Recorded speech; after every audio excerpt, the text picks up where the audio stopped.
Hello guys, आज के blog में मैं बताने जाने वाला करेंगे भारत के टॉप 5 खनिज, जिसमें हमारे जो टॉप 5 खनिज है उनके नाम है कोयला, लोहयस्क, बॉक्साइट, मैंगनीज और अभ्रक।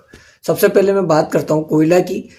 1774 में रानीगंज जो पश्चिम बंगाल में है वहां पर ब्रिटिश इंडिया कंपनी द्वारा खनन में मिला और 1853 में जब रेलवे आई तो इसकी मांग बढ़ी और आज़ादी के बाद 1971 से 1973 में खदानों का राष्ट्रीयकरण हुआ और उसके बाद ही हमारी एक कंपनी बनी कोल इंडिया, जो हमारे कोयला संदर्भ चीज़ों को देखती है।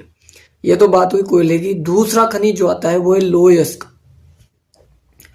अब लोह युग ने कृषि व शहरीकरण को बढ़ावा दिया। आधुनिक काल में 1904 में सिंहभूम, जो कहाँ पर है, झारखंड में, वहां पे खनन शुरू हुआ और फिर 1907 में जमशेदपुर में टिस्को की स्थापना से लौह इस्पात उद्योग की नींव पड़ी। तो यहां से हमारा लोहा भी आ गया। अब तीसरा खनिज जो आता है वो है बॉक्साइट। इसका इतिहास मुख्य रूप से एल्यूमिनियम से जुड़ा हुआ है और खास तौर से जो बॉक्साइट उत्पादक देश हैं वो हैं मध्य प्रदेश, उड़ीसा, आंध्र प्रदेश, झारखंड। इनमें मुख्य रूप से बॉक्साइट पाया जाता है, यहाँ से हम प्राप्त करते हैं। अगला जो टॉप 5 खनिज में आता है 4th नंबर पे वो है मैंगनीज।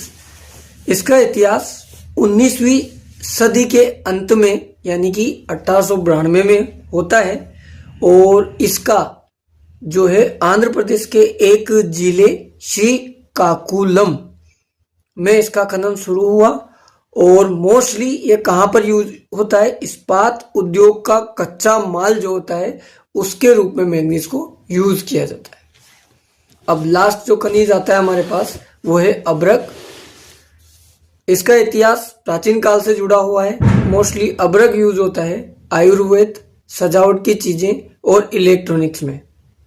और मोस्टली जो अभ्रक उत्पादक राज्य हैं वो हैं बिहार, आंध्र प्रदेश और राजस्थान। इसके प्रमुख उत्पादक राज्य रहे हैं। दोस्तों, अगर ये वीडियो अच्छा लगे तो please like, share and subscribe करें।